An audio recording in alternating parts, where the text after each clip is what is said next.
दोस्तों, स्वागत है आपका अपने YouTube चैनल मैथ्स मजाक पर। और मैं हूं दोस्तों इंजीनियर के सर। तो दोस्तों, हम लोग निर्देशांक ज्यामिति पढ़ रहे हैं। उसका बहुत सारा वीडियो अपलोड किया जा चुका है, बेसिक क्लासेस भी उसमें इंक्लूड है। तो अगर आप हमारे वीडियो पर, हमारे चैनल पर नए हैं, पहली बार इस वीडियो को देख रहे हैं, तो इस वीडियो को मत देखिए, आपको कोई विशेष लाभ नहीं होगा।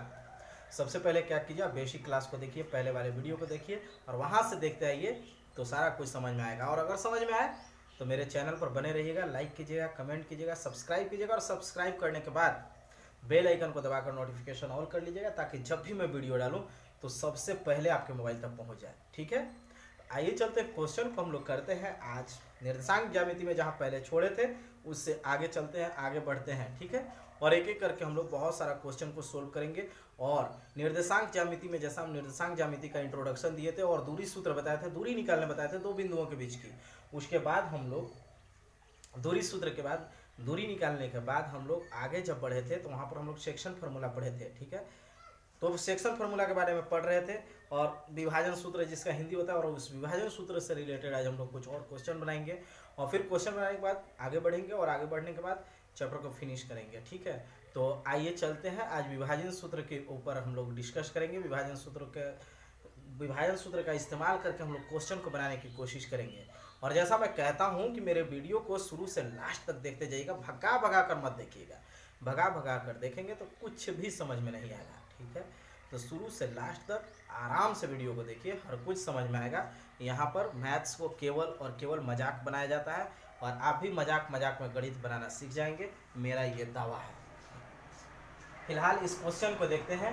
तो बिंदु -4, 6 बिंदु -4, 6 बिंदुओं A -6, 10 और B 3 -8 को जोड़ने वाले रेखाखंड को किस अनुपात में विभाजित करता है। तो यहाँ पर हमको अनुपात मांग रहा है। ठीक है, तो हम लोग मान लेते हैं कि बिंदु A और B को, ये जो बिंदु है इसका नाम मान लो P है, मान लो ऐसा कि P बिंदु है, तो A और B को आंतरिक रूप से M1 अनुपात M2 में विभाजित करता है। ऐसा हम लोग मान कर चलेंगे। जैसे पहले यहाँ पे फिगर खींच कर बताते हैं तो समझ में आएगा। जैसे कि देखो यहाँ पर -6, 10, तो मान लो A है, ये -6, 10 है, और ये B है 3 - 8। ठीक है, अब यहाँ पर देखो, थोड़ा सा इसको ऐसे ले लो तो अच्छा रहेगा। ये देखो A पॉइंट है कितना, -4, 6, और B जो है ये है 3 - 8। और इस पर मान लो एक बिंदु है, ये P है, और इसका वैल्यू दिया हुआ -4, 6।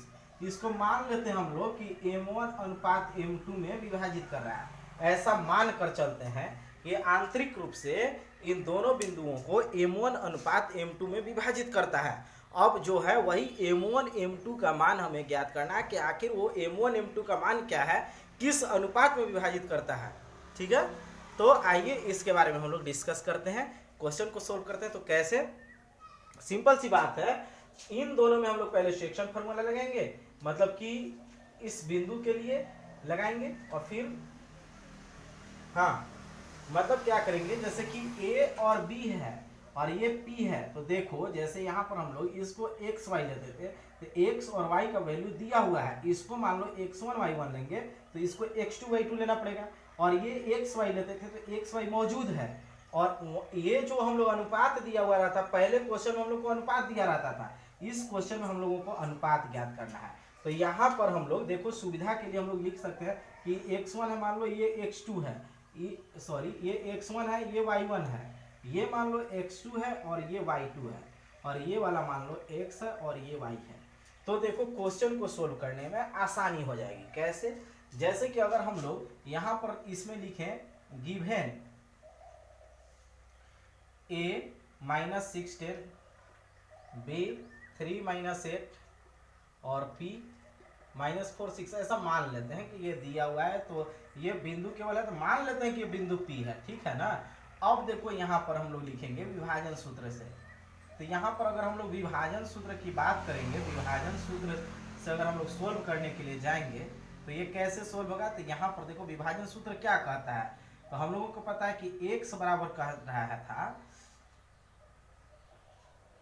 M1, या फिर ऐसे लिख लो, x का मान हम लोगों को निकालना था अनुपात दिया हुआ रहता था m1 अनुपात m2, तो यहाँ पर क्या लिखते थे हम लोग, m1x2 प्लस m2 x1 और divided by m1 plus m2, या फिर इसी को हम लोग यहाँ पर ऐसे भी लिख देते थे y बराबर m1 y2 plus m2 y1 और बटा में लिखते थे m1 प्लस m2।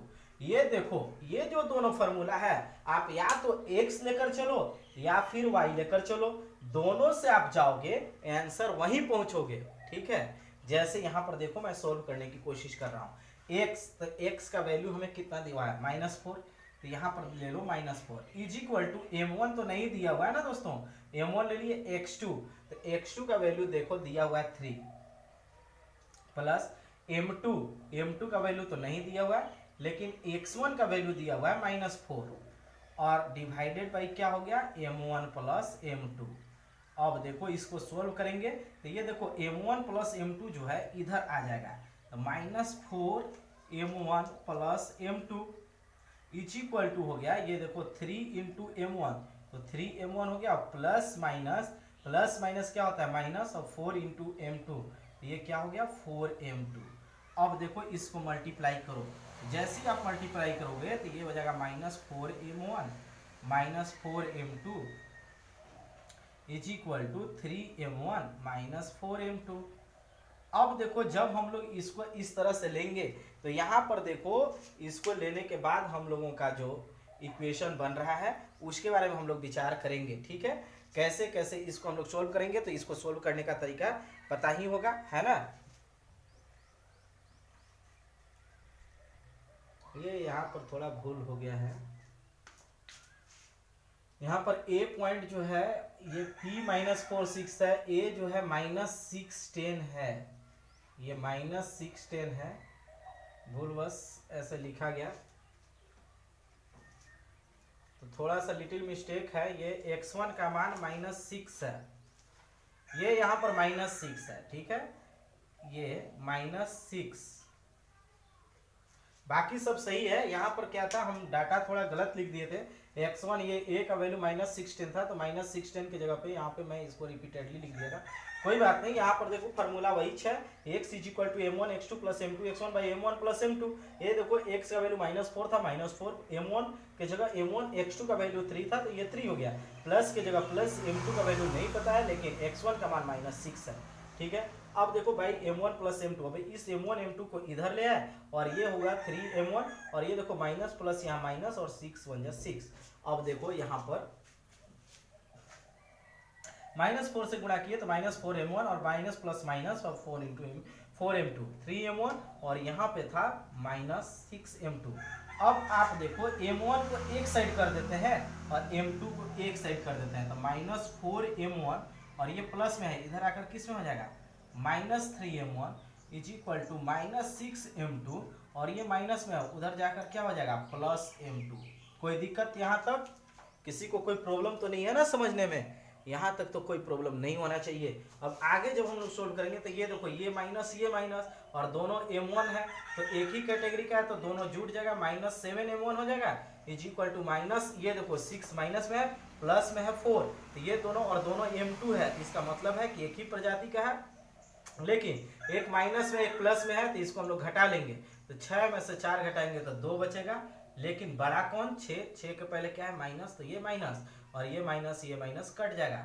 अब देखो m1 और ये इधर आएगा तो बटा में हो जाएगा m2 इज इक्वल टू 2 और ये देखो बटा में इधर कितना हो जाएगा 7। इसका मतलब है कि m1 अनुपात m2 इज इक्वल टू हो गया 2:7।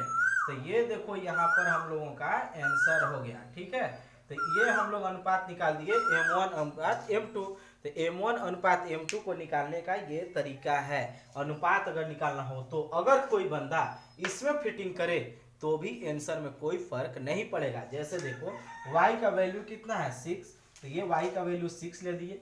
m1 का वैल्यू कितना है, m1 का वैल्यू नहीं पता है और y2 का वैल्यू पता है -8 प्लस m2 का वैल्यू नहीं पता है लेकिन y1 का वैल्यू पता है हमें 10। ठीक है, और डिवाइडेड बाई होता है ये m1 प्लस m2। अब देखो ये m1 m2 इधर आके मल्टीप्लाई हो जाएगा, 6 into m1 plus m2 is equal to -8m1 हो जाएगा ये, और प्लस 10 इंटू m2 10m2। अब देखो m1 को इसको मल्टीप्लाई कर लेते हैं, तो 6m1 plus 6m2 is equal to -8m1 plus 10m2। अब देखो यहाँ पे आप ये 6m1 हुआ और ये माइनस में 8 है, इधर आएगा तो क्या हो जाएगा प्लस में 8m1 हो जाएगा इज इक्वल टू 10m2, और ये देखो प्लस में 6 है, इधर जाएगा तो किस में हो जाएगा माइनस में 6 हो जाएगा। अब देखो 6 और 8 जोड़ोगे तो कितना हो जाएगा 14m1, क्योंकि दोनों m1 है तो m1 एक ही प्रजाति हो गया, दोनों को जोड़ दिए इज इक्वल टू 10 में से 6 घटाएंगे तो ये 4 हो जाएगा। अब क्या करेंगे हम लोग अगले स्टेप में m1 और इस m2 को इधर ले आएंगे इज इक्वल टू हो जाएगा 4 और ये 14 नीचे, तो 2 दूना 4 2 सत्ते 14। इसका मतलब है कि m1 अनुपात अगर m2 का हम लोग बात कर लें तो ये हो जाएगा 2:7। तो देखो आप या तो x को लेकर चलोगे तो भी वहीं पहुंचोगे, किसी बंदे का मन करे कि हम y को लेकर क्यों नहीं सोल्व कर सकते हैं तो बिल्कुल y को लेकर भी सोल्व कर सकते हो, तो आंसर वहीं पहुंचोगे। कहने का मतलब दोनों तरीके से आंसर वहीं पहुंचोगे, तो इतना आसान है ये निकालना। तो उम्मीद है कि समझ में आया होगा। अगर समझ में आ रहा है तो वीडियो को लाइक करो, कमेंट करो, शेयर करो, और सब्सक्राइब करने के बाद बेल आइकन को दबाकर नोटिफिकेशन ऑल जरूर कर लेना, ताकि मैं वीडियो जब भी डालूं तो आपके मोबाइल तक पहुंचे। आइए चलते हैं अगले क्वेश्चन की ओर। अगला क्वेश्चन को सोल्व करते हैं और दिखाते हैं कि इस टाइप का क्वेश्चन निर्देशांक ज्यामिति का फॉर्मूला यूज करके और भी किस टाइप का क्वेश्चन को हम लोग सोल्व करते हैं। तो पहले उससे पहले बोर्ड को साफ करते हैं और फिर दिखाते हैं आपको अगला टाइप का क्वेश्चन। तो आइए चलते हैं अगले क्वेश्चन की ओर। क्वेश्चन कुछ इस टाइप का भी आता है, बिंदुओं a2 -2 और b-7 को जोड़ने वाले रेखाखंड को सम त्रिभाजित करने वाले बिंदुओं का निर्देशांक। सम त्रिभाजित करने का मतलब हम लोग पहले समझेंगे। जैसे ये बिंदु हो गया एक, मान लिया जाए a, और इसका हो गया 2 -2, और ये b हो गया -7 4। सम त्रिभाजित करने का मतलब 3 बराबर भाग में काटना। कहने का मतलब 3 भाग में। अब देखो एक टुकड़ा ये, एक टुकड़ा ये और एक टुकड़ा ये, तो देखो ये हो जाएगा 1 1 1, मतलब सब त्रिभाजित। सम त्रिभाजित, सम मतलब बराबर और त्रिभाजित मतलब 3 भाग में बांटना। तो बराबर है, इसका मतलब इसका अनुपात कितना हो गया 1:1:1। अब हम मान लो इसका निर्देशांक मान लेते हैं p, मतलब ये बिंदु p का निर्देशांक मान लेते हैं xy, और ये बिंदु q है और इसका भी निर्देशांक हमको निकालना है। तो हम लोग क्या करते हैं बारी बारी से निकालते हैं। मान लो इसका पहले निकालने के लिए जा रहे हैं, तो इसका निकालने के लिए जा रहे हैं, तो अभी इसको थोड़ी देर के लिए केवल q मानो। अब बताओ आप अगर इसका निर्देशांक निकालना है तो यहाँ पर m1 का मान जो है, ये अगर x1 लेंगे ये y1 लेंगे तो m1 का मान तो 1 हो जाएगा, लेकिन m2 का वैल्यू कितना हो जाएगा। अगर इसको x2 y2 ले लें तो इसका वैल्यू कितना होगा बताओ। तो देखो यहाँ से यहाँ तक p बिंदु का निर्देशांक 1 है, सॉरी अगर रेशियो देखा जाए तो p से a का रेशियो 1 है, लेकिन p से b का रेशियो 1 ये और 1 ये, तो कितना हो गया 2 हो गया कि नहीं हुआ ना। समझ में आ रही बात। फिर से समझो मैं क्या बता रहा हूँ। जैसे देखो सम त्रिभाजित करने का मतलब होता है ये 1 है तो ये 1 है, ये भी 1 है। सम त्रिभाजित का मतलब ये हुआ। तो अगर इस बिंदु को यहाँ से और यहाँ तक ये दोनों बिंदु का निर्देशांक दिया और इसका निकालना है, तो हम लोग पहले m1 m2 निकालेंगे। तो यहाँ से यहाँ तक तो 1 हो गया, लेकिन यहाँ से यहाँ तक देखो 1 यहाँ से यहीं तक है, फिर 1 यहाँ से यहाँ तक, मतलब 1 और 1 कितना हो गया 2 हुआ ना, एकदम सही है।